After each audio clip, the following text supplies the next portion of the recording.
রহস্যজনকভাবে মৃত্যু এক যুবকের। ঘটনাটি ঘটেছে মুর্শিদাবাদ জেলার নবগ্রামের গুড়াপাশলা অঞ্চলের পাশলা গ্রামে।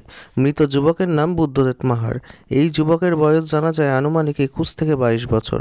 পরিবার সূত্রে জানা যায় প্রত্যেক দিনের মতো রাত্রে খাওয়া দাওয়ার পর বাড়ির চিলেকোঠায় ঘুমোতে যায়। সকালে মৃত যুবকের মা বাড়ির ছাদে রাখা আলু আনতে গিয়ে দেখে ঝুলন্ত অবস্থায় রয়েছে ছেলে। জানাজানি হতেই খবর দেওয়া হয় নবগ্রাম থানায়। ঘটনাস্থলে নবগ্রাম থানার পুলিশ এসে যুবকটির দেহটি উদ্ধার করে নবগ্রামের ব্লক প্রাথমিক স্বাস্থ্য কেন্দ্রে নিয়ে আসলে কর্তব্যরত চিকিৎসক এই যুবকটিকে মৃত বলে ঘোষণা করে। ঘটনায় শোকের ছায়া পরিবার জুড়ে। তবে কী কারণে ছেলের এই মৃত্যু? দ্বন্দ্বে পরিবার। পুরো ঘটনা তদন্ত শুরু করেছে নবগ্রাম থানার পুলিশ। মানে আমার স্ত্রী ঘরে আলু থাকে, আলু ভাজার জন্য আনতে গেল, দিয়ে দেখতে ঝুলছে তখন 8টার আগে। তার আগে কিছু জানি না, এবং বাড়িতে কিছু তো ঝুট ঝামেলা কিছু হয়নি।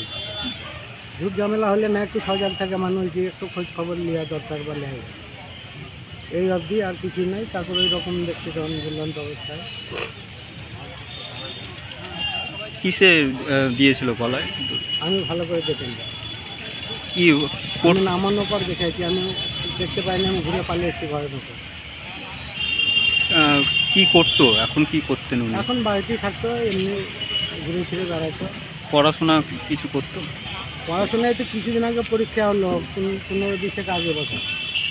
কিসে পড়তো? পলিটেকনিক কলেজে পড়তো, বহরমপুরে। ওখান থেকে কি কিছু হতে পারে বলে মনে হচ্ছে আপনাদের? না, ওখান থেকে এখন না জানলে কি বলবো, কোথেকে হয়েছে কিছু বলার না।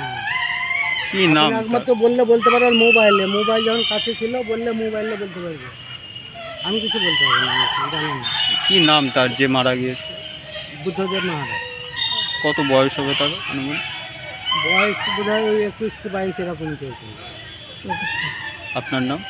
আমার নাম শোভাকর মাহারা। বাড়ি কোথায় তার? বাড়ি নবগ্রাম থানা গুড়াপাশলা, পাশলা গ্রামে। আপনি বাবা হচ্ছেন নাকি? হ্যাঁ।